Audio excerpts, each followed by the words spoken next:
Stand by. The program will begin soon. I don't know why I'm talking about this. During World War II, we sent 90 million pounds of spam just to the Russians alone. I mean, we sent it all over the world. Our troops, especially in the Pacific Theater, ate it. That was basically what they ate all the time.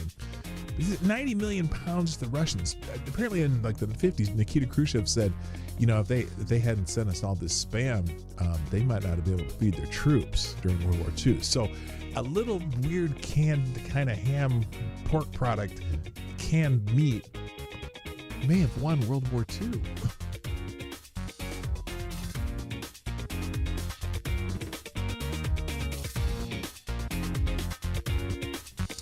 And the Fed is trending on X. And I wasn't sure why, and I'm still not 100% sure why, although part of it is because of this building that they're renovating. They're supposed to be renovating one of the buildings at the Fed, right? And the other day, Donald Trump came out there with Jerome Powell, and they're talking about how the renovation of the building was kind of a little bit over budget, okay? First of all, the numbers on this are crazy. They wanted $2.something billion to renovate a building at the Fed. $2.1 billion. Well, this is $2.5 billion. But they're over budget by over $1 billion for one building. They're over budget over $1 billion for one building. $1 billion friggin' dollars for one building. This isn't even for building a new building. It's for renovating a building. What the actual F are they doing?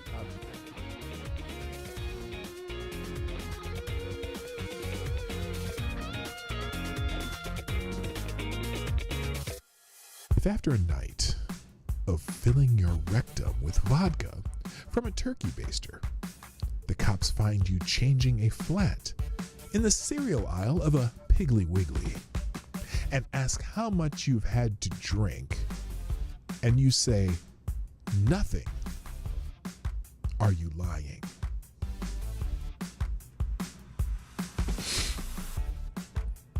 Well, no. Now, if they had been asking, have you been injecting? You'd have to say yes, but they said, have you been drinking? Well, no, absolutely. Yeah, Lord Stanhope, absolutely not. In fact, you all can try to answer these questions. Stand by. The program will begin soon. A WNBA game got stopped in the middle of the game because one of the players lost their wig while they're playing, and they had to run off. And then some fan made fun of the player, and they had to run. And they kicked the fan out for making fun of a player losing the weave. Not a weave, it was a wig. Losing their wig. They had to have a timeout for the wig, a wig emergency. Which I'm like, why the F are you wearing a wig while you're playing basketball? But then yesterday, I believe it was yesterday, a game had to be stopped briefly because someone threw a big old green dildo on the floor. Someone threw a dildo out on the floor, out of the court. They had to stop the game. I don't know if they caught the person who sent the dildo, but the green dildo was on the court, and a good large number of the players had no idea what to do with something of that shape, but that's okay. It happened, and then someone made this t-shirt or this meme, pay us what you owe us, which has a dildo on it. So that was fun.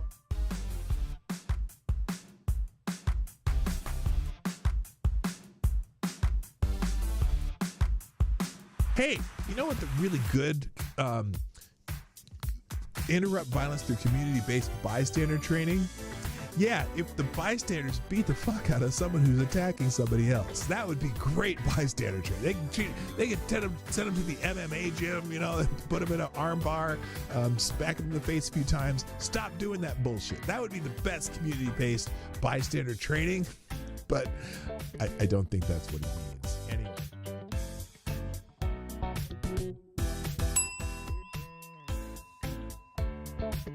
And then the other one, they'll go back all the way to Dylan Roof. Dylan Roof's the other one, which, does anyone, okay, let me ask you something. A lot of you are right-leaning on the right.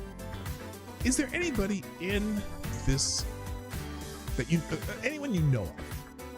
Is there anyone that you know of on the right who supports or supported Dylan Roof?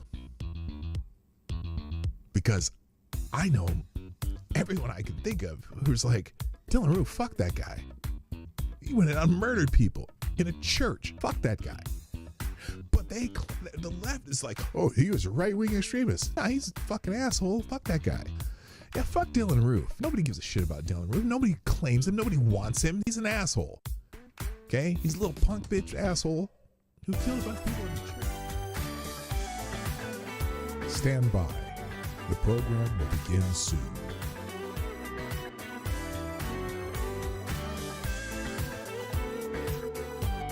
Reverend Robin Bartlett of First Church of Sterling, Massachusetts, uses John 1:14 of the Bible to justify why she brings her 11-year-old son to drag shows.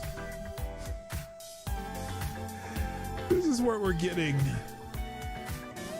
in the Rainbow Church. The Rainbow Church aren't exactly hiding. That's true.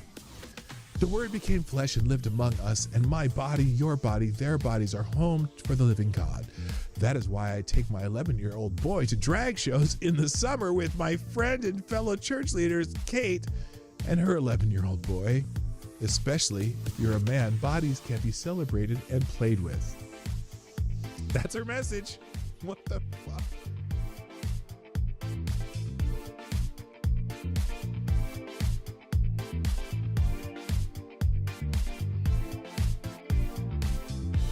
California wants to let someone that is not related to your child remove her from school, him or her, enroll her in any other school in the state, authorize any medical treatment, including mental health services and drugs, without the parent's notice and knowledge or consent. Can you see where that might be a problem?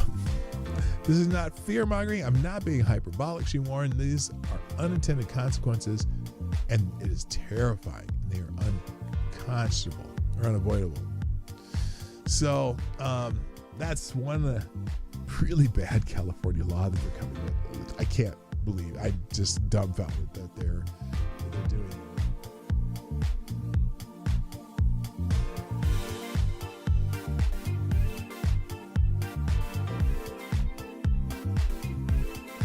Now this is interesting.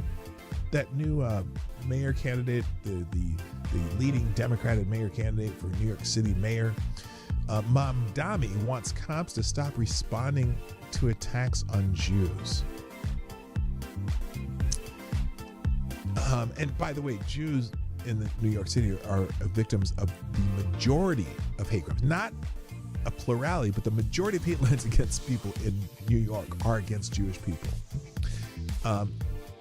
And you know, especially religious hate crimes. Anyway, 345 hate crimes in New York City last year, more than all other minority groups combined, according to the New York Police Department data. Anti-Jewish crimes accounted for 54% of the 641 total hate crimes reported to police in the city in 2024. Since the beginning of the year, 60% of the 123 recorded hate crimes have targeted Jews, according to the New York Police Department.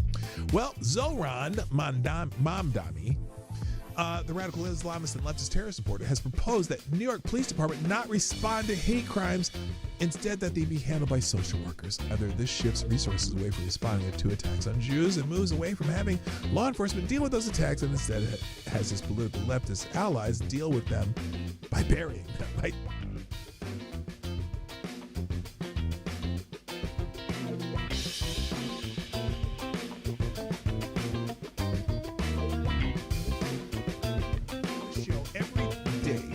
Show. If I put something on the screen or I'm talking about it, or it's a topic or an article that I'm presenting in this show, I provide links to every single thing that I've talked about, and even more, the ones I didn't even get to. I drop them in the chat at the end of the show, and also I drop them in the description. So if you want to find these articles, they will be in the links at the end of the show.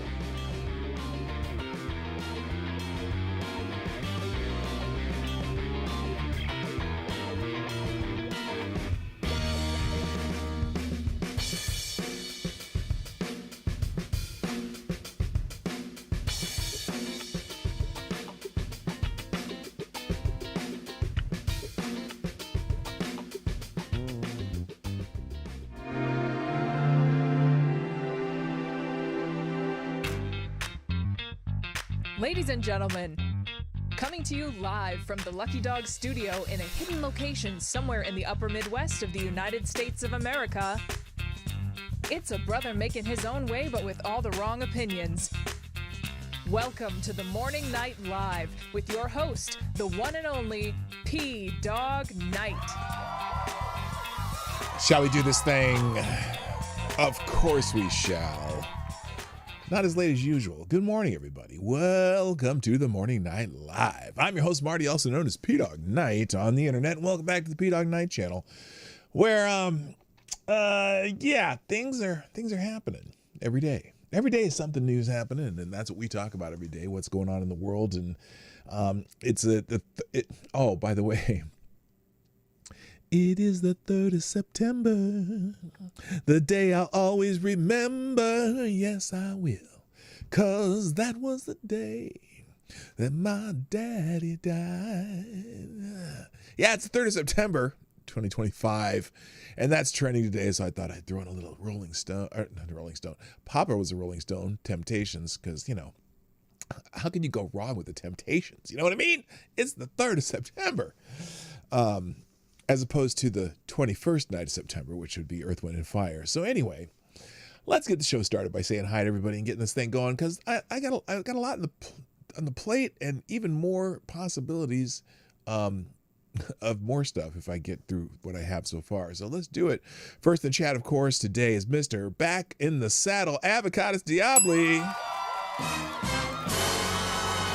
Well done. Also, good morning, Louis, who's always close, man. Louis, you're here, you're spot on. You're close every time. I'm sure you're going to be first one of these days. Also, good morning, Kara Soldier, Midnight in Exile. The Pope is here, yes, with an inspirational message. That is Pope Tyrannius III, the Blessed Lich, who says, blessings of the Holy Ghost be upon you. Today, the sun rose, the birds sing, and you get to enjoy it. Why be angry? Be happy today. Don't worry. Be happy. And here's a little song I wrote. I might want to sing it note for note. Good morning, Mike Savage, Blarg. Who else is here? Blue-Eyed Scream. Midnight, what up? Your mom let you watch this show? Are you old enough to watch this? I'm just playing. Also, Ms. Wild Wolf. Hi, Mom. Also, good morning to Resolute Germ. What up? I said midnight. Who else is here? Willie is in the house. Mystic Forest. Welcome back. It's been a while. Good morning also to Attack Alpaca and Darren Root. I got the root is on fire. I'm never going to forget that one now. Also, Wheezy McBlunt Blown, aka JB. You're throwing me off for that one every time. Anyway, I'm glad you're all here. Let's get it started. Just like as the Black Eyed Peas would say, let's get it started. I got all kinds of music in me today. I don't know why. I got the music in me. I got a song for everything. Anyway, thanks to the people sharing the show. Not a whole lot so far, but we're getting there. Resolute Germ. First to share the show today, put that on the screen. There you go. Resolute Germ. And then put a couple of wrestlers in the reply with no let's go. But, you know, I'm saying let's go. I don't know who these young ladies are. Clearly they are some from a foreign land or something like that, or pretending to be from a foreign land. Also, good morning. Thank you. The people Mike Savage with well, that's just a like. Where's the day to let us go? Oh, here's an alien from Miss Wild Wolf. It says, good morning all. Good morning to you too, Miss Wild Wolf. And that's it. Share the stream. God bless America. Come on, y'all. Thanks to the people who do, though. I appreciate you. Also, we have a new as you can see, the donation goal for the Chicago Food Fund is on the list. If you donate through Streamlabs, you'll make that tally go up. But I got to tell you, I don't think I'm going to hit the goal because I'm just playing. I just threw that in there for the fuck of it. Anyway, also, thank you, JB, Resolute Germ, and Ty Alexander for sharing the stream via reposting my post of the stream. So thank you. Oh, and Ty Alexander. Oh, wait a minute. Got to get this in here. Got to get this one in here. What the hell? My mouse is messed up again. The daily Woo! From the Ric Flair. So thank you. Thank you, Tyre. Appreciate that more than you know. Let's see what else we got going. Just the things that are kind of the preliminary stuff that I always do. Today is also Hump Day, and I should have been careful. Anyway, I'll scroll down the Hump Day. Now this young lady seems to be almost the top of the list every day for some reason. Good morning, Anon. 1, 2, 3. So there you go, AD. There's your eye candy for the day. This is an interesting one. Buongiorno, amici. GOP has plenty of flaws, but Democrats have become downright evil. The party of love really wants Trump to be dead. The party of diversity demands everyone think the same. The party of tolerance hates when you don't agree with them. Oh, that's very spot on. So I'm just going to scroll down until there's some nudity, and I'll avoid the nudity as best I can. Good morning. Oh, turn 17 this upcoming Sunday, so I should be good. Well, I cuss a lot. I don't know. Midnight, Good morning, Lord Stanhope, by the way. Don't you hate it when they make you work at your job? Yes, I do. And so anyway, but I'm on vacation right now. And we're leaving for Chicago tomorrow. Which reminds me to tell you, there's not going to be a show tomorrow per se. Not going to be a show Friday per se. Who knows if I'll stream while I'm driving to Chicago. Maybe we'll do Friday Q&A tomorrow from the road. We'll just have a special Friday Q&A. Thank you, Avocado Style. You are the first and the new Streamlabs Superstar sponsor of the day. Doing a donation through Streamlabs, a small bullet, aka $2.23, a 223, says, Jerry Nadler is the funniest looking midget I've ever seen. Also, get yourself a complimentary ketchup packet on me with this. Oh, well, thank you. Yes, that'll buy a ketchup packet in Chicago. Yeah, I never realized how short Jerry Nadler is. I knew he looks like a Weeble, but I didn't know he was that short. So, and as you see in the thumbnail, he needs a stool. Yes, thank you, Avocado Style. Appreciate it. All right, scrolling back down in the Hump Day thing. Now, again, that's a safe one. Okay, we'll do that one. There you go. That's more for AD. And this one, I don't know. It's Wednesday, which means we're halfway through the week and halfway through convincing myself that buying a goat solves all my problems. What the hell does that mean? What does that mean? Oh my gosh. Never mind. I don't want to see what she's saying. So again, here we go. Now I don't understand this one either. Good morning, happy Hump Day. Sun peeking out this morning. And I just wanted to tell you that I hope you have a wonderful day. But she has a shirt that says, I'm nicer than my face looks. Well, she must be really nice because her face looks nice. What are you talking about? She's a nice looking young lady. Did I say hi to Midnight in Exile? Yes, I think so. But I'm going to say it again. There you go. Hi. Anyway, and then this one's questionable, but at least it's covered. Happy Hump Day. Widely speculated that the Corvette design was inspired by a woman's curves. Any vet owners? I've got a 2017 Stingray. It's racy, but not quite. And then this one's on every week. It's Hump Day. Oh shit! It says the goat. Speaking of goats, and then okay, I think that's as far as I. Well, no, they're fully clothed too.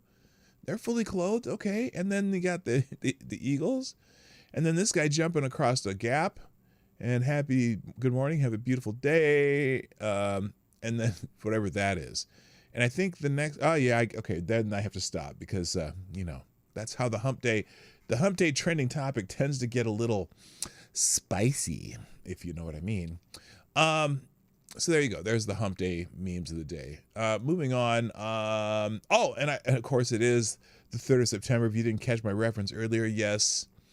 When the day the temptation, or that song, Papa's Rolling Stone, that was the day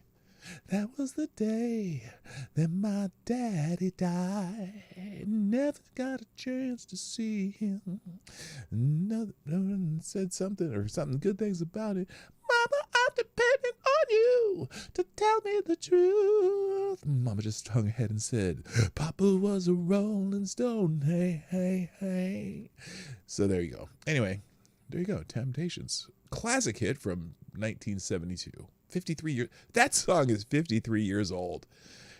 And that is the longest intro probably of any song on the planet. All right, there you go. Enough about Papa Was a Rolling Stone. Also on September 3rd. Oh, guess what? I know you're excited. This is going to thrill everybody. The 34th cast of Dancing with the Stars has been announced. Now, the only reason I even bothered to look at this topic today, the only reason I bothered, is because I wanted to see what do we consider stars these days? Because, you know, back when Dancing with the Stars first came out, at least some of the stars were actually people you're like, oh yeah, they're kind of a star. Or, you know, there was like, remember, I think, wasn't Dennis Rodman on Dancing with the Stars? He did pretty good too. But, you know, some legendary sports figures, some legendary actors, but then you get the ones you're like, really? Really? So let's see who the cast of Dancing with the Stars with, and let's see if you can figure out who is on this list that you might know. Oh, good morning. Oh, someone else just showed up. Who was it? I just saw it. Was it Darren Root was here? Or no, somebody came in. Wheezy. Yeah, Darren Root. Oh, Green Badger Outdoors. Good morning. How you doing, my friend? All right, so here's the list of the stars on Dancing with the Stars, and tell me if you know who any of these are. Now, granted, some of these names are the professional dancers and some of the stars. So if you don't know either name, then you're really stretching for that person being a star. So let's start here with Robert Irwin and Whitney Carson. Nope. Alex Earle and Val Tremofsky. So Val, I know, is the professional dancer, but I have no idea who Alex Earle is. Dylan Efron. Is that Zac Efron's brother? Like, is our relatives of celebrities? Good morning, Free Breather. What's up? Andy Richter tipping the scale. I don't know what. I'm not sure what that means. Hello, Free Breather, by the way.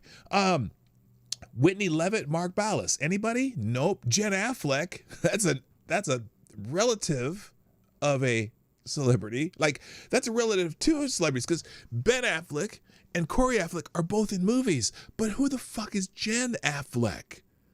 Really? Is that a celebrity? Scott Hoying and Riley Arnold. No idea. Hilaria Baldwin.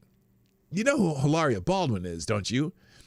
That's Alec Baldwin's wife, who pretends she's from Spain, but she grew up in Boston. But she speaks in a Spanish accent. I'm curious. I want to find out if she goes on Dancing with the Stars and speaks. Oh, Jen Affleck? No, that's not Jennifer Lopez.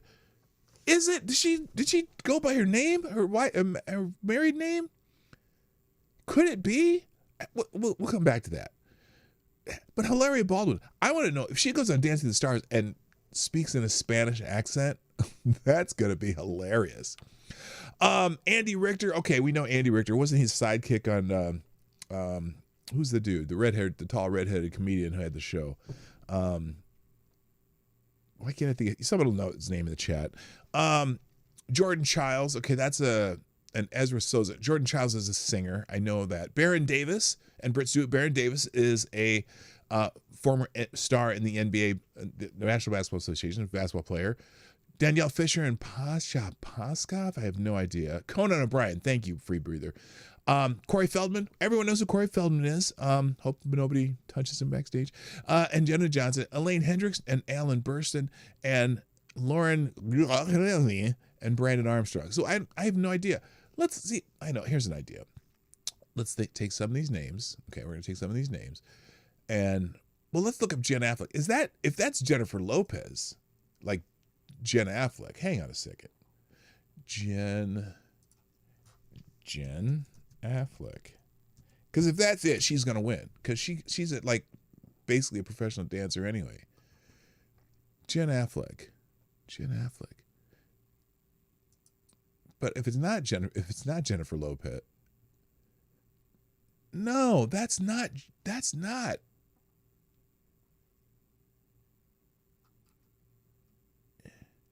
No, that's not. It can't be. That's her. Who the hell is Jen Affleck? I've never heard of this person. Okay, Jen Affleck. Let's see. Who is Jen Affleck? Celebrity dance. Okay, let's see. Here you go. Here's the ABC News article. Is she the professional dancer?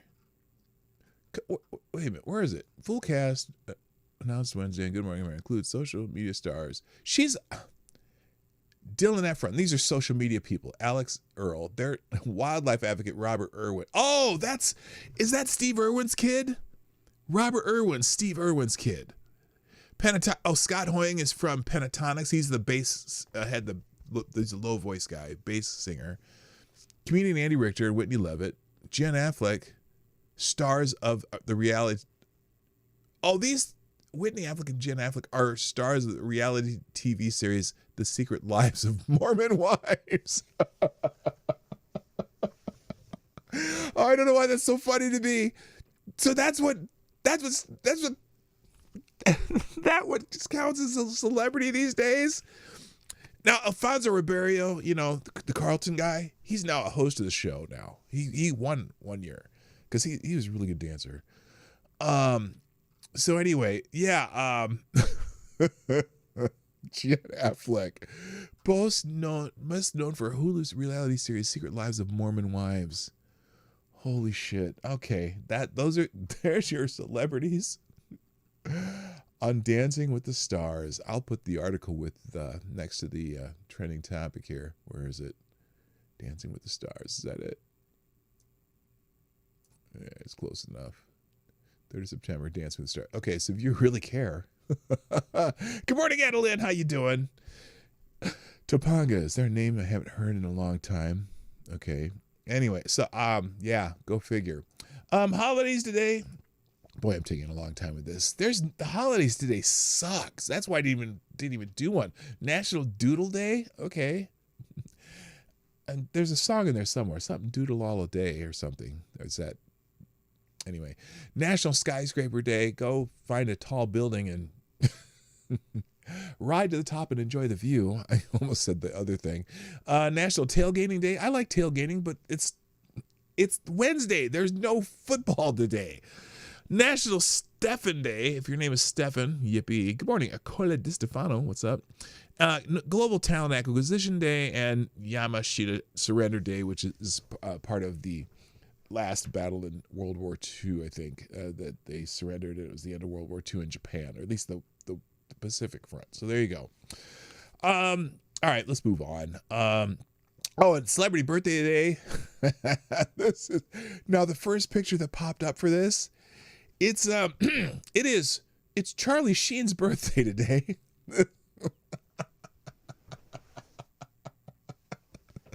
Happy birthday to Charlie Sheen.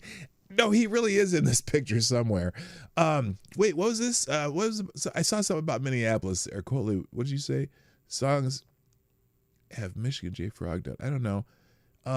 Good morning out there in Minnesota or wherever there is PDawg. Yeah, I am in Minnesota. I'm in the suburb of the Twin Cities. So anyway, happy birthday to Charlie Sheen. Had some classic roles out there. One of my favorite was what was this one? He was in Platoon, Wall Street, Young Guns, 8 Men Out, Major League, and of course, what's that show that he's on with the other where he played the rich guy? Whatever that TV show was. Anyway, happy birthday, Charlie Sheen. I'm glad you've made it to. How old is he today? He's born in 1965, so he's a year younger than me. He is, so Charlie Sheen has lived to be 64, or not 64. What year? How old am I? 261. He's 60 years old. 60. He's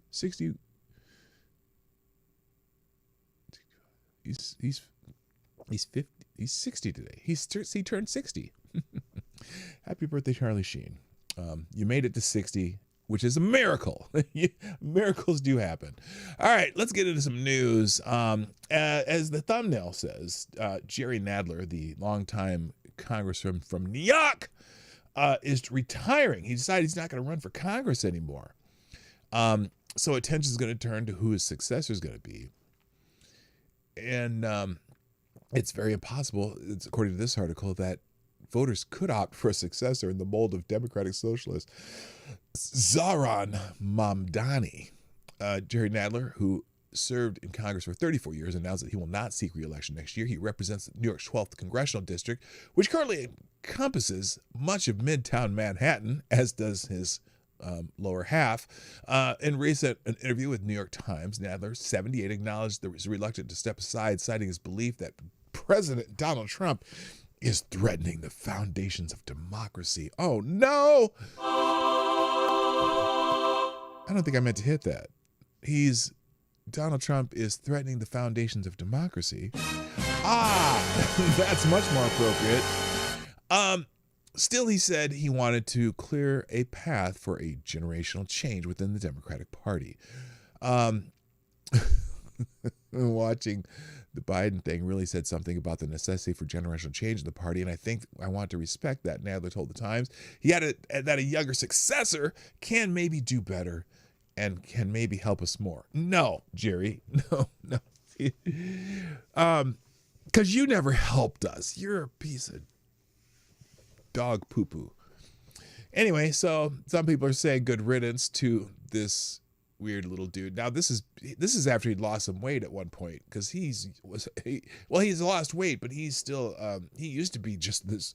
He used to be like a bowling ball. I mean, he was just this big, round, fat dude, and he lost a lot of weight, but he still has that, the skin folds over his belly and shit. So the congressman had already come under pressure amid the party's debate over aging leadership in December, and he was forced to give up his role as ranking member of the House Judiciary Committee when it became clear that Jamie Raskin had the votes to defeat him. Though he has long been one of Congress' most liberal voices, and Republicans are pleased to see him go, his retirement raises questions about who will succeed him, and it's entirely possible that voters could opt for a successor in the mold of Democratic Socialist Zohran Mamdani, a far-left anti-Semitic current frontrunner in New York's mayoral race, whom Nadler has endorsed. He endorsed that piece of shit. Nadler's already facing a 26-year-old primary challenge. Was already facing a 26-year-old primary challenger in his district. CNN reported in July that Liam Elkind, whatever, who started an organization during the COVID-19 pandemic that delivered food and medicine, is pitching his run as respectfully asking Nadler to retire. There has to be a way of both honoring the 49-year political career of someone like Jerry Nadler while asking him to build a bridge to the future. So this guy, Jerry Nadler, this fucker, has been in politics for 49 years, 34 years in Congress. Goodbye. Don't let the door hit you in the ass. Good morning, TC. What's up? So anyway, there's a lot more here, but some of this, one of Jerry Nadler's greatest hits was when he had this run, Fleckus Talks ran into him, and they were talking about the Antifa violence in Portland back during the the siege of the Summer of Love in 2021. If you don't remember it, here it is. Here's this. The whole country. Do you disavow the violence from Antifa? It is true. There's violence across the whole country. Do you disavow the violence from Antifa? That's happening in Portland right now. There's riots. That's a myth. That's the being myth spread of the only violence in Washington D.C. About Antifa in Portland? Yes. Sir, there's videos everywhere online. There's fires and riots. They're throwing fireworks at federal officers. DHS is there. Look online. It gets crazy, Mr. Nadler. So this is how out of touch Jerry Nadler was. So anyway, good riddance to that fat fuck. Anyway, so there is other stuff here. Now, the thumbnail has, this is Jerry Nadler, was a couple days ago, speaking, I don't know where he was speaking, but here's Jerry Nadler a couple days ago. And just think about the irony of what he says here. So just listen carefully and see if you can catch the irony of what Jerry Nadler says here. But these people are wearing masks and are totally unidentified, and the question is why? The question is why. It's completely improper, and again, one has to assume they're hiding something or they're hiding misbehavior, because otherwise, why would they be wearing masks and denying their identities? Did you catch it? Did you catch the irony? Did you catch the irony of what he just said?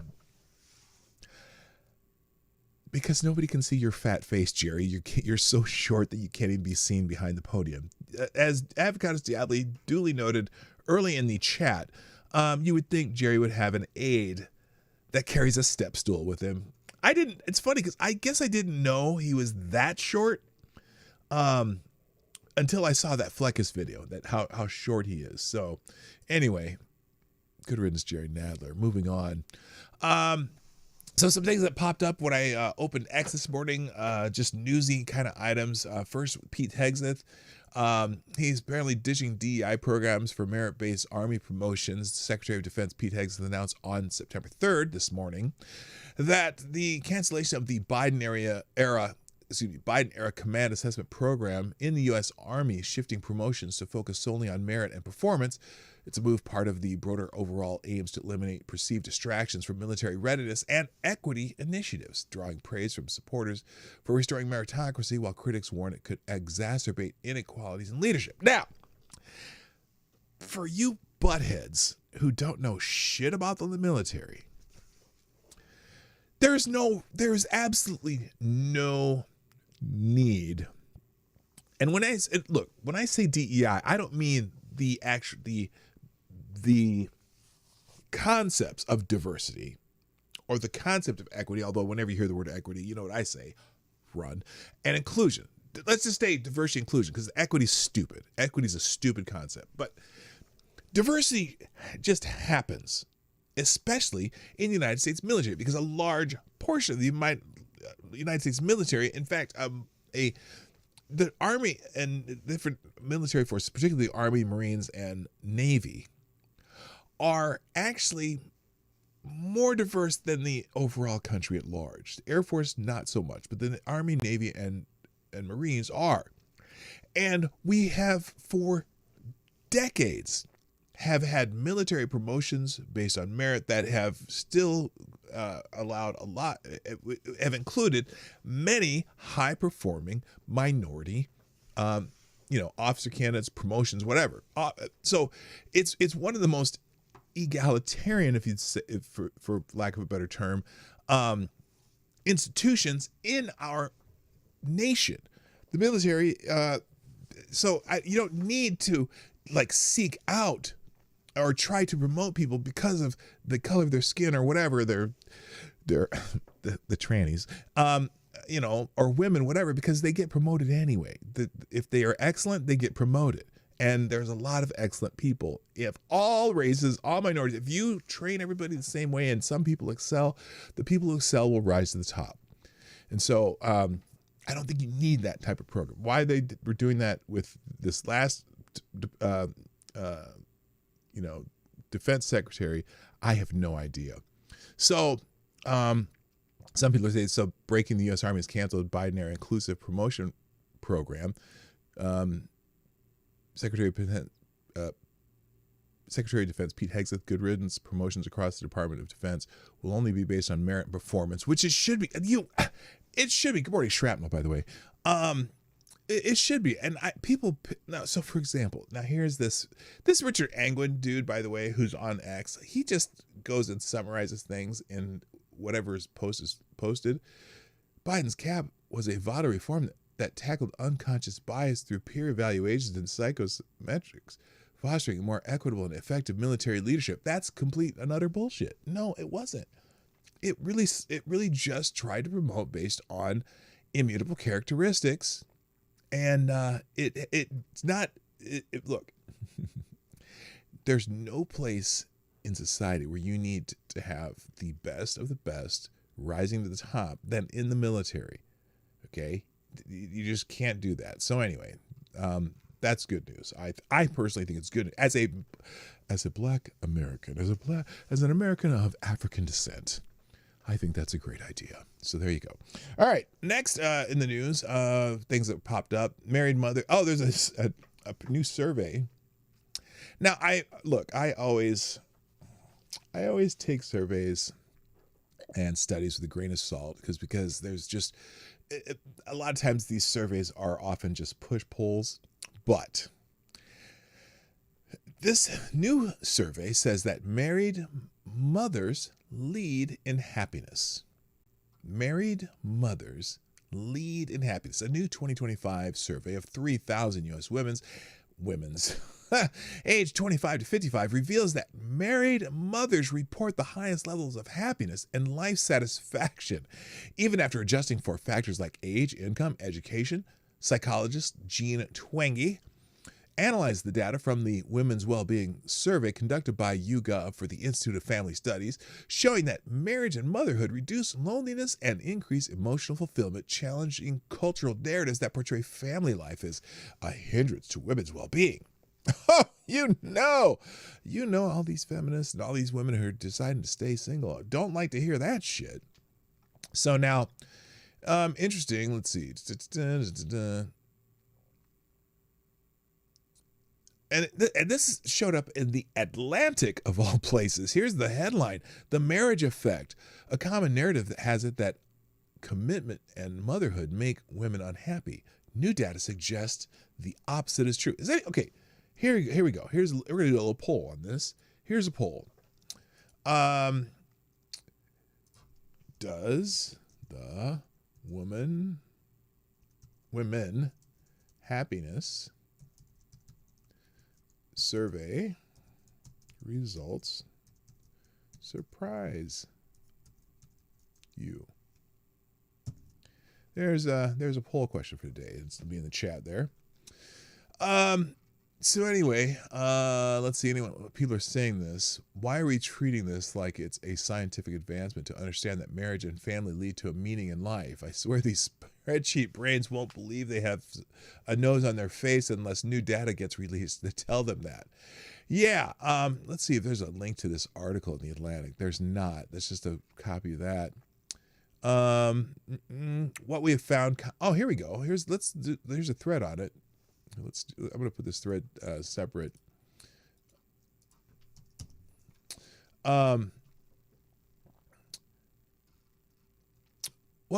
This is from the article. What we found contradicts the negative messages that I had come across. Married mothers are actually happier than unmarried women and married women without children, even controlling for age, family, income, and education. Oh, that's it. That's the thread. Okay. Now let's see. I want to see how. I'm sure there's people replying to this. They're not happy about this. Let's just read this. Imagine being so lost that you believe that the thing that your entire biology was designed for would make you unhappy. Only feminists believe that marriage and motherhood make you unhappy. Feminism is a root cause of societal dysfunction. Yeah, okay, yeah. This has truly been one of the biggest, most insidious lies ever told. Everyone who is married knows this is true. Shocking they got away with it. I'm shocked they published it in The Atlantic. Actually, we did know this for thousands of years. Somehow it was forgotten. That started around 1965. For their next article, Atlantic will tell us that the Earth is round and that the Earth revolves around the sun. Oh, yes, of course. Someone here, the research is clear. In the first 3 years of life, children require consistent, predictable, and emotional attuned care, ideally from a parent, most often the mother. This is not ideology, it's developmental science. So people are agreeing with this. I'm waiting for the ones who are like saying, fuck you, Atlantic, for even publishing this shit. As I scroll through this, new data doing some serious heavy lifting. That's funny. The perception of happiness has changed. Young women have been deceived, and they will not realize it until they are old, retired, and empty in an empty house and sad and alone. Oh, makes me sad for them. I'm so happy for my children, my adult children. They're both married to wonderful people, and I know that they're gonna have good lives. Just reminds me. This is what college educated people do? Study the thing that's been obvious to literally everyone for the beginning of time. Wow. So anyway, everyone's ripping on feminism and the fact that this should have been a well-known thing. So there you go. Next thing up here is Tim Walz is trending. My governor, Tim Walz, Tampon Tim, and apparently people are a little upset with Tim Walz. Mainly, upset with him. Well, what's a good way to put this? realizing again that Tim Walz is a shitbag. Tim Walz was at some rally or something, and he said this about the president of the United States. And I'll let you judge what you think he means by this. Here's what he said. This is my governor, Tampon Tim Walz, at a Labor Day event in Minnesota. You get up in the morning and you doom scroll through things, and although I will say this, the last few days you woke up thinking there might be news.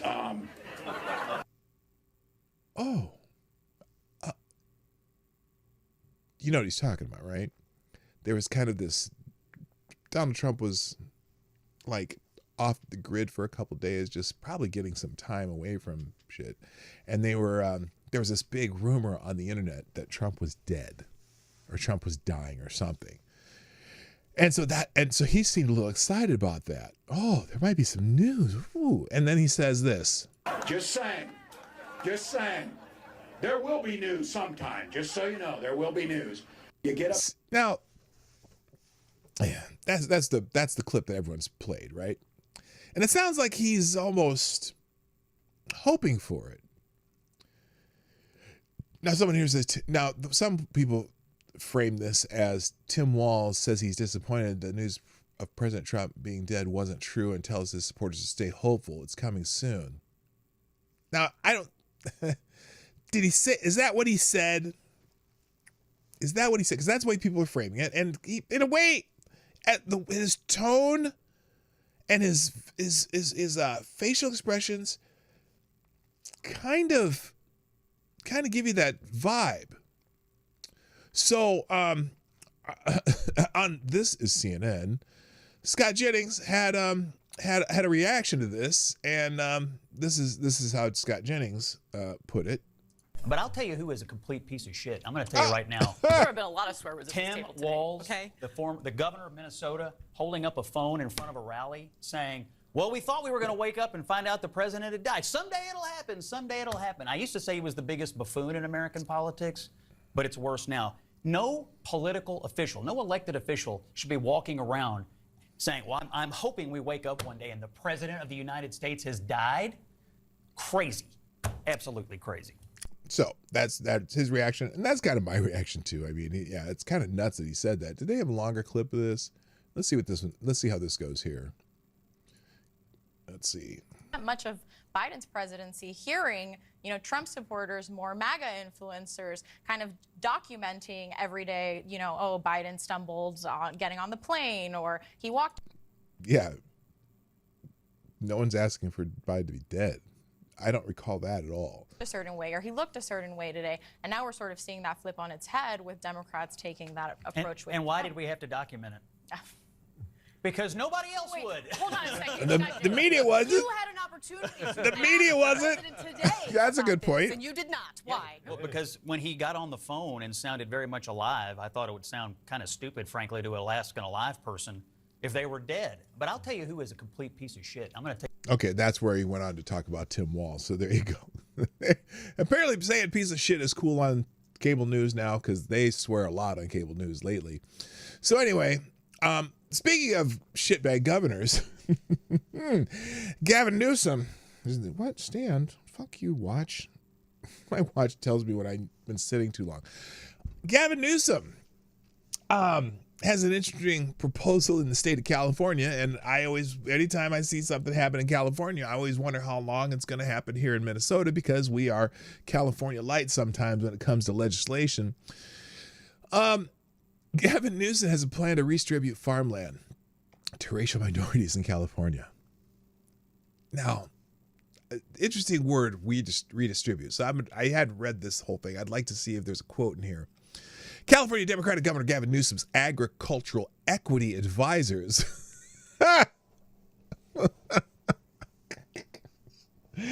There's that word. Class, when you hear the word equity, what should you do? Type it in the chat, please. When you hear the word equity, what should you do?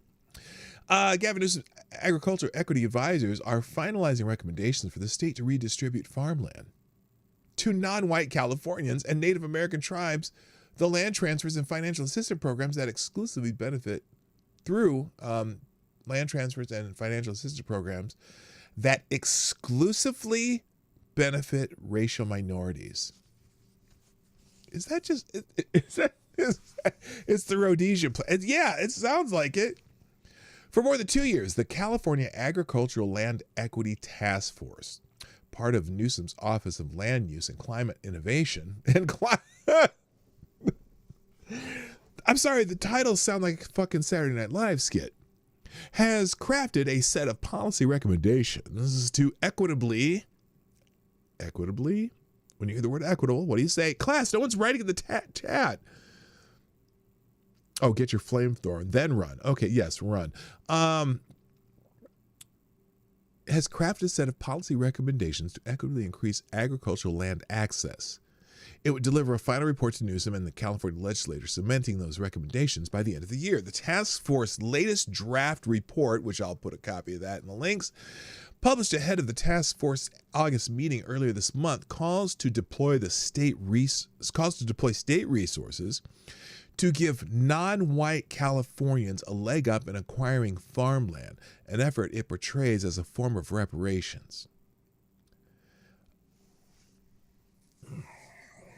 Reparations for what, California? California, was it never a slave state? California never had slaves?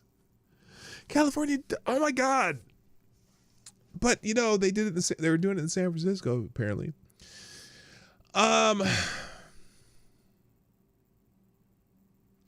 report says California should gift large amounts of state-owned lands to Native Americans, adopt indigenous knowledge practices for land management, and provide low-interest loans, down payment assistance, and grants to fund land acquisition to black farmers. Now, okay, part of that giving land maybe to Native Americans has a tiny bit of logic to it, okay? Because they're always talking about they always have their land acknowledgement things before their meetings and shit. Oh, this once belonged to this tribe and this tribe, but they never give any money to them, right? Never give them anything. They just say, well, they acknowledge that the land is there, but we're not giving any of that shit back. So I can kind of, in a tiny sense of if they're giving public California lands to Native America, I can kind of see that. But giving me land because I'm black, a black farmer, how do you know well, first of all, let's say I'm a black farmer. If I'm a black farmer, I'm already farming, right? I already have land, I'm farming. So how are you helping me? Those and other policies, according to the task force, will help solve California's agricultural land equity crisis. What do you mean? California's agricultural land equity crisis? Why is it a crisis? California produces more food than almost any other state, right? How is what do you mean agricultural land equity a crisis is something that's an emergency that you have to have done today. There's going to be a dam breaking. You got to find the Army Corps of Engineers to shore it up. That's a crisis.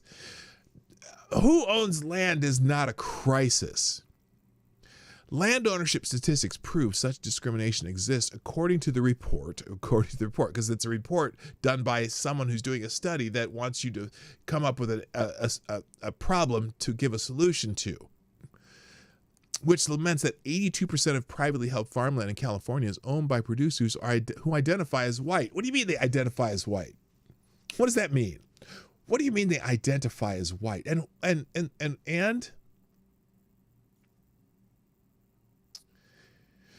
the wealth of the U.S., including that of its agriculture industry, has been built on stolen land and forced labor of California tribal the forced labor of California tribal nations enslaved African Americans. Well, not in California, and other exploited communities. Wait a minute, they forced tribal nations to do labor? I suppose back in I know that if you know the history of the missions of California, where they forced a lot of the Native Americans to be part of these missions and whatever.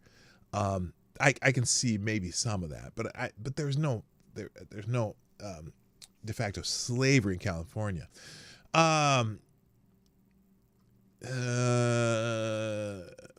So they're addressing these past and continuing harms requires active efforts to ensure that all people have secure and affordable access to viable land for the care and cultivation of food, fiber, medicine, culturally valuable resources, free from systemic barriers and racial disparities. Well, I want to know what the barriers are other than money. It's still crazy. Good morning, Kate Shaw and Evan S. What up? Good morning. Thank you, Avocados Diablo. Another bullet in the tip jar. You are. Well, you already that. So here, just to give me that and that and one of those. Avocados Diablo says, if farming causes climate change, wouldn't giving farmland to minorities make more farmers do the opposite of fighting climate change? Yes, exactly. That's exactly right. Anyway, so this goes on, but you get the point. Again, there's no such thing as forcing equity. Now, if you want to give, ways to acquire land by people, but to just the whole idea of redistributing farmland, very communist to me. I don't know. Not even communist. I don't know what it is. But anyway, here, the draft report for this is 47 pages long if you want to check it out. The summary in the article is pretty good, though. So there we go. Next up, Tampon Tim. I already talked about Tim Walz. We'll move the Tampon Tim thread next to the Tim Walz thread. Also, the Epstein is trending. Now, apparently, I don't know what it is, and I can't really comment until I see more about it.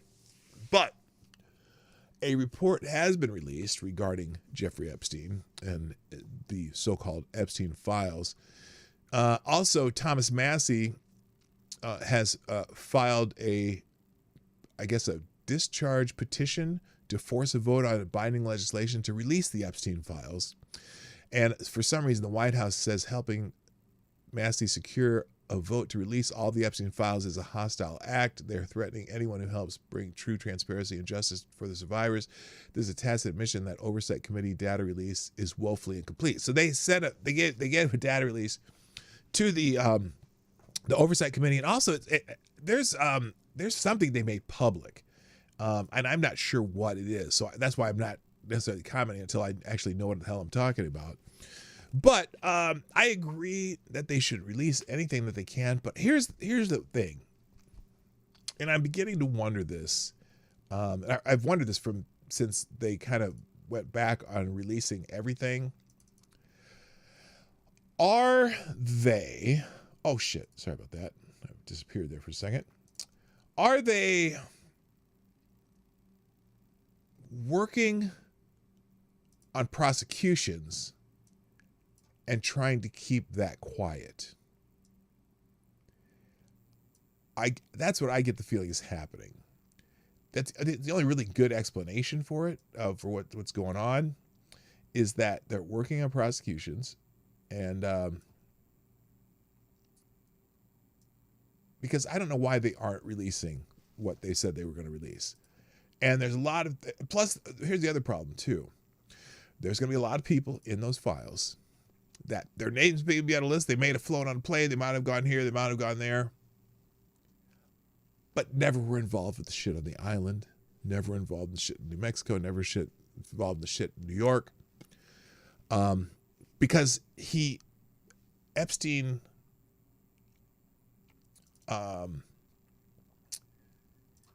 he made a living hobnobbing with rich people. Lots of rich people. And so obviously this guy was out there making a name for himself, rubbing shoulders with lots of interesting, weird people. And so it's like he wormed his way into all the society with his money and with his investments or whatever. So there's going to be a lot of people that he associated with that probably had nothing nefarious. But there's also a lot of people who went to that fucking island. And the island in particular is a problem. If you were at a party at that island, that's like going to a Diddy party, as far as I'm concerned. And so if there are video and lots of evidence that the FBI took and they're trying to, wrap it all together, are there going to be prosecutions of people who were involved with some of this stuff that happened to the women that got taken there. So, but as I scroll through this, I see my friend Jeff Charles here says we shouldn't call for the release of the Epstein files because Democrats might like it. Democrats also drink water, so we should probably stop doing that too. So someone said, yes, he's being sarcastic. AOC, Chuck Schumer, Gavin Newsom, thank you for your support. Because he said, so Congress is back in session. Remember when the White House Speaker Mike Johnson adjourned Congress to avoid dealing with the resolution that would have compelled the DOJ to release the Epstein files? Well, now they're back. Are they going to vote on it now, or will Johnson keep kicking the can down the road? Just asking questions, to which someone says, oh, these people would love, thank you for your support. No, I don't care. I don't care who, again, I don't care who is on in those files, whether I like them or not. And I'm talking all the way to the top of the United States government. If they were part of the really bad shit going on there, they need to be held accountable. And that's all the way up to the President of the United States. If they were involved in that, fuck them. Now, is it going to wreak havoc in our government? Maybe. So be it. And there needs to be prosecutions of the people involved. Now, a lot of people would love to show these pictures of Trump with Epstein. That's funny because, yes, it's well known that Trump and Epstein were friends back in the 90s. And so they always bring up all these photos of Trump, right? But let's see. Representative Luna says, after talking with Jeffrey Epstein's survivors today, it's clear that this thing is a lot bigger than we could have anticipated. Rich and powerful people need to go to prison. 33,295 pages of Epstein files. Release the Epstein files. I agree. Here's Representative Luna talking about it. Maybe. Anticipated. We are obviously going to be requesting the SARS reports from Treasury, and also too following up on that. There's some very rich and powerful people that need to go to jail. I think everyone's been frustrated as to why that hasn't happened before. But it is very much so a possibility that Jeffrey Epstein was an intelligence asset working for our adversaries. But also, too, I think the questions that we have is how much did our own government know about it? And so there's more to follow, and I'm sure you'll be hearing from the chairman momentarily. But I do applaud the victims from coming forward, because we heard from a woman who was as young as 14 years old when she was victimized multiple times by Jeffrey Epstein. So that's hard to hear. Okay, so now if you're wondering what she's talking about, there was a bunch of the victims came and testified before the House Oversight Committee. And Nancy Mace is trending this morning because Nancy Mace couldn't make it through that meeting because, well, here, I'll let her, here's how she explains it herself in a post she put this morning. Since it's already being reported, yes, I left the oversight briefing with Epstein victims early. As a recent survivor, not 2 years in, I had a difficult time listening to their stories. Full-blown panic attacks, sweating, hyperventilating, shaking. I can't breathe. I feel the immense pain of how hard all victims are fighting for themselves, because we know absolutely no one will fight for us. God bless all survivors. To which some people are raking her over the coals. Savannah Hernandez, who's on the right, says, Dear Nancy Mace, it's time to stop making every situation about yourself. Yesterday's meeting with the Epstein victims wasn't about you or your incessant need to make your every last serious situation about yourself needs to end. The people are tired of your antics. I'm telling you, I don't have, and she says, I'm telling you that you don't have the emotional maturity to be in Congress. Time and time again, you've made issues about yourself. And now when these victims needed you to be there to do your job, you walk out and then double down on your emotions regarding the matter. Fair, it sounds like a fair criticism to me. By the way, let's finish up the poll here. And the poll, does women's happiness survey results surprise you? Most people say no. A few say yes. I only say yes because it's an Atlantic article.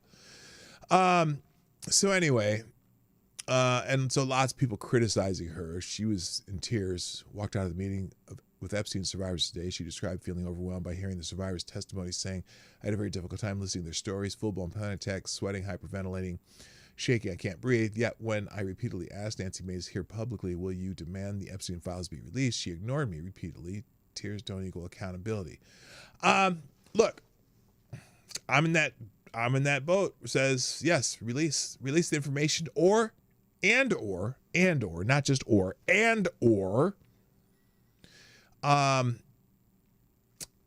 let the perp walks begin. That's where I'm at. Let the perp walks begin. They have all the information. They had the videos. They have all kinds of stuff. Let the perp walks begin. I'm just saying. All right. Other things trending today. Oh, thank you. True Avocado Sally. It's her job to be in these meetings. You don't get to call in because it's traumatic. Shouldn't be in office if that's the case. Yeah, I agree with the criticism of her. I think she needs to, what's the word? Man up, so to speak. Whatever. Alien Enemies Act is trending. Apparently, a federal... boy, the judges are losing their fucking minds, I tell you. A federal court has ruled that Trump cannot use the Alien Enemies Act to deport Venezuelan gang members. This is literally what the AES, Aliens Enemies Act, is for. I'm convinced federal judges just simply do not want any deportations ever. So this is federal appeals court says Trump unlawfully invoked the Aliens Enemies Act for deportations. Let's see. Here it is. The SCOTUS 1948. The controlling precedent of the nature and extent of the president's power to invoke the Alien Enemies Act. Judges don't get to evaluate his decision. Here it is in Ludke versus Watkins. This is from 1948. Accordingly, we hold that full responsibility for the just exercise of this great power may validly be left where the Congress has constitutionally placed it, on the President of the United States. The founders of their wisdom made him not only the commander-in-chief, but also the guiding organ in the conduct of our foreign affairs. He who was entrusted with such vast powers in relation to the outside world was also entrusted by Congress almost throughout the whole life of the nation with the disposition of alien enemies during a state of war. Such a page of history is worth more than a volume of rhetoric. Now, there's one little phrase in there, though, that could mean maybe why they say it wasn't properly implemented. During a state of war, maybe where the judge tried to use some wiggle room as far as him using it. So there is a dissenting opinion in this list, 130 pages, dissenting pages from Judge Andy Oldham on the Alien Enemies Act.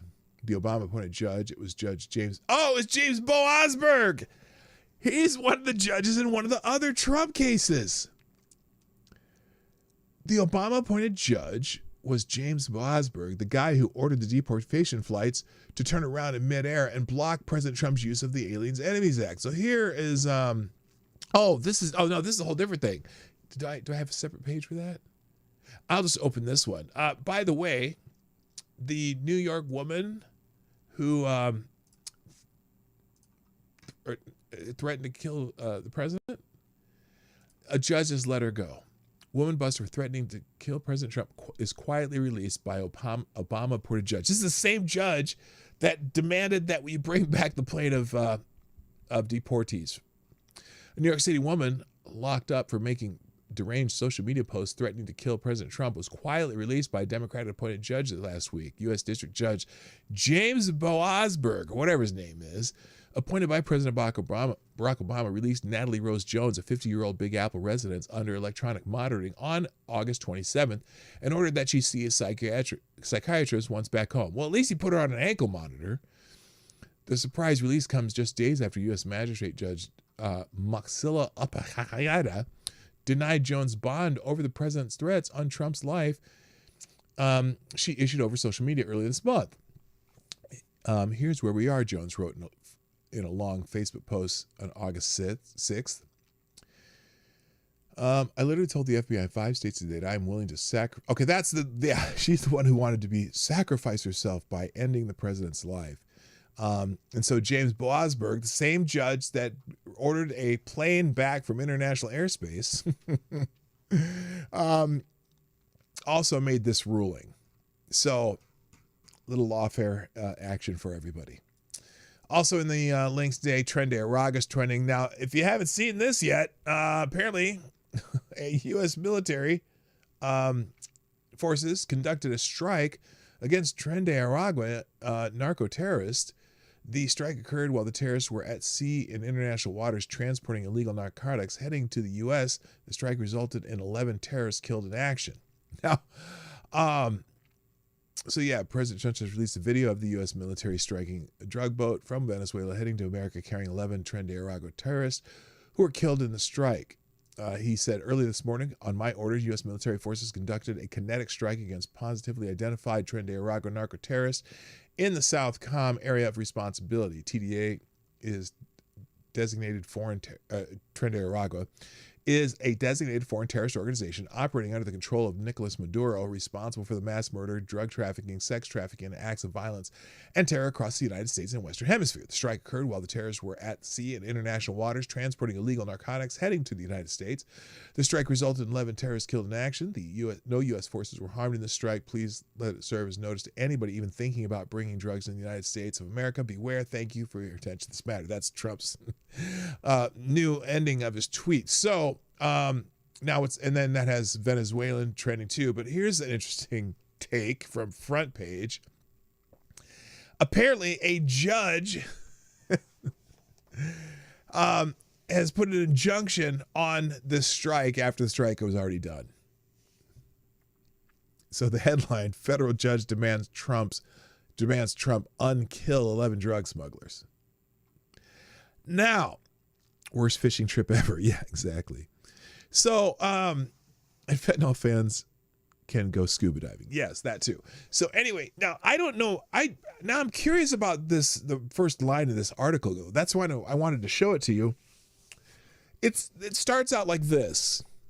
Judge Mohammed Onabusha, a Guinean illegal alien who had spent precisely 5 minutes in America before President Joe Biden, who apparently mistook him for someone else, appointed him a federal judge, issued a ruling requiring that the Trump administration immediately restore to life the 11 Trend de Aragua drug smugglers who were on a drug smuggling vessel taken out by the U.S. military. Shortly after their boat blew up, the ACLU, Human Rights Watch, and Planned Parenthood had filed for an immediate posthumous injunction on behalf of the drug smugglers, their families, mistresses, and customers in Wayne County under 27 U.S.C. 2005-207, complaining about the lack of due process, tortious interference, and disparate impact on protected wetlands of Venezuela. So I'm thinking maybe this is a tongue-in-cheek take. It sounded funny, but when I saw that first line, a Guinean illegal alien, how exactly is he an illegal alien? I don't know. So it's not, well, the boat sinking is real, but no, I think this is satire. It's got to be satire by Daniel Greenfield. Through a translator, Judge Onabusha okay, this is definitely that's okay. I'm going to read the rest of it because it's funny, but it is satire, but it's kind of like the documents Dan Rather put out against George W. Bush. Fake, but accurate. You know what I mean? Through a translator, Judge Onabusha, is in a ruling containing numerous imaginary citations of previous precedents and federal laws invented by a hallucinating ChatGPT, lambasted the Trump administration's violations of human rights of the drug smugglers, barred any further military action against the cartels, and demanded that Trump immediately restore the deceased drug smugglers to life, accompanied by $1 billion in fines daily payable to the Trend de Aragua Society for Deceased Mules, care of Necklaces, Inc. Legal experts from Substack immediately celebrated the judge's ruling and cited it as evidence that Trump is a lawless dictator who probably already dead and needs to be immediately removed by military coup conducted by fired DEI experts from the Pentagon. While the Supreme Court did overrule Judge Onabusha in an unsigned ruling containing only one word. Seriously? Amazon Rings of Power star Robert Reich took to CNN to denounce the justices as puppets who must immediately be replaced by a more progressive class of puppets. He could not, however, answer how the dead drug smokers ought to be brought back to life, but a new medical expert and his slightly humpbacked assistant have offered one option. So, yeah. Yeah, don't give them ideas. I know, right? This is hilarious, though. Because in many ways, it certainly sounds plausible, doesn't it? But no, that is absolutely satire. So I thought it was funny as hell. All right, let me do a quick headline rush since I'm out of time here. Let's go through here. Speaking of which, U.S. Army Special Forces warn cartels of holy hell unleashed if they try anything against America. Former U.S. Army Special Forces and World Strat President Jim Hansen warned drug cartels Tuesday on Fox News that a holy hell would be unleashed if they tried to retaliate against America for cracking down on their activities. President Donald Trump announced Tuesday that the American military sank a vessel belonging to a Venezuelan drug cartel, Tren de Aragua, killing 11 cartel members on the board. Discussing the strike against the vessel, Fox's Jesse Waters asked Hansen if he believes there's a risk of counterstrikes inside the U.S. from cartel members. There is. Asymmetric warfare is the Achilles heels of the United States. We are one giant soft target here inside the United States. However, payback can be a medevac if they try something like that, Hansen said. You know, you go ahead and hit us here and you want to see some holy hell unleashed wherever you're operating. I don't think they'll do it more than once. So just a reaction to that strike, and you can read the rest on here. In Breitbart, European activists are using AI facial recognition technology to identify masked ICE officers. A European activist's use of AI to identify immigration and custom enforcement officers beneath their mask has ignited a heated debate over the ethical implications of AI-powered surveillance and its potential impact on law enforcement. Politico reported that Dutch immigration activist Dominic Skinner claims to have used AI to unmask at least 20 ICE officers who were recorded wearing masks during arrests. Skinner, who is part of a broader online campaign called the ICE List, says his teams of experts can reveal an officer's face using AI if 35% or more of the face is visible in a video or image. So they're doxing ICE officers, hoping harm to them, and using AI to do it. So we'll probably have to watch if there's more stories about that. Daily Caller, Pentagon used to deploy 600 military lawyers to oversee immigration backlog. So there's, they have these immigration courts, and they don't have enough people, enough judges to, clean the book, so to speak. So the Pentagon is sending 600 military lawyers to the Justice Department to serve as immigration judges, according to a memo obtained Tuesday by the Associated Press. The lawyers will be detailed in groups of 150, with the first cohort selected this week, the memo reportedly said. The move follows a Justice Department rule change that lets temporary immigration judges take the bench without prior immigration law experience, according to the Federal Register. So maybe you'll see a backlog of these cases begin to be adjudicated, and some people will stay and some people will go away. More of the latter, most likely. Thank you, Cara Soldier. Dropping a deuce in the tip jar. Appreciate you, man. Who says, we could always ask, Tyre? You mean Pope Tyre, right? We can always ask Pope Tyre to resurrect the dead cartel members and bring them to the Church of the Undead. At least then they would have some actual value. Yes, they would. Thank you very much, Cara Soldier. Other articles pulled up, and there's a ton of articles in the aggregator, but these are the ones I wanted to highlight.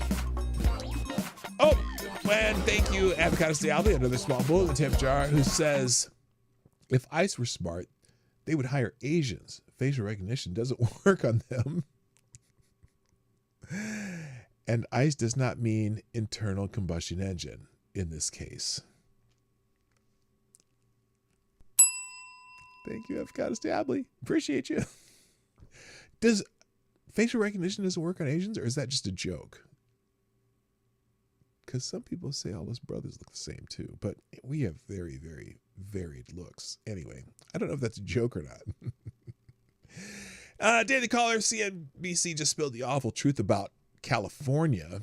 Question, what do you call the key sectors of the world's fourth largest economy when they rely on illegal alien labor working for substandard wages, fewer benefits, and greater risk of exploitation? Well, I'd call it a crime, but in California, they call it putting billions of dollars at risk when President Donald Trump actually enforces the law. You know, like the chief executive takes an oath to do?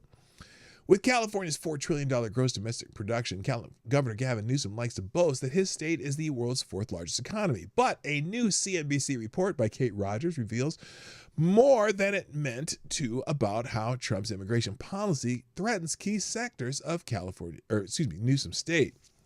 Listen to this. This is the punchline here. 1 in 4 Californians is an immigrant. And according to the Bay Area Economic Institute of the University of California, Merced, 1 in 5 of those is here illegally. 1 in 5 of California immigrants are here illegally. In other words, California is home to around 2 million or more illegal aliens. Now, as the Trump administration continues to ramp up immigration enforcement, industries key to the state's $4 trillion economy, like agriculture, construction, and hospitality, could be among those hardest hit by a loss of California's immigrant workforce. So that's why, well, not only is that a problem, but wait a minute. What about all those homeless people in California? What? There's 650,000 homeless people. So they got rid of half the illegal aliens and gave those jobs to the 650,000 homeless. Wow. That would be something else, wouldn't it now? But it's funny though. So here's one of my favorite lines though, and it's this. I'm going to read two more paragraphs. Joe Garcia, president of the California Farm Workers Association and CEO of Jaguar Labor Contracting, said in the report, the lettuce, the strawberries, all the wine on a daily basis, fruit juices, everything that a farm worker picks, packs, pre-harvest, they do the jobs all year round and put food on your table. To which, to the response though, did he mean to repeat the "who will pick our cotton" trope? Anyway, there's that article is much more fulfilling if you read it all. Thank you, Pope Tire, dropping $2.30 in the tip jar, who says, as Pope, it is within my purview to revive them, but I don't use divine miracles on scum. I, however, will pray for their souls find peace in the deepest parts of the devil's anus, and I pray each night while they are in there. It's curry night. Yes, thank you. Thank you, Tyre Alexander, the Pope, with those inspirational words. So, other headlines, stolen land. We already talked about this. Gavin Newsom, agriculture equity advisors preparing to redistribute land. I have that in here twice for some reason. Why do I have that there twice? Anyway, it's there again. Breitbart. Oh, we already did this one too. Why are these all popping up again?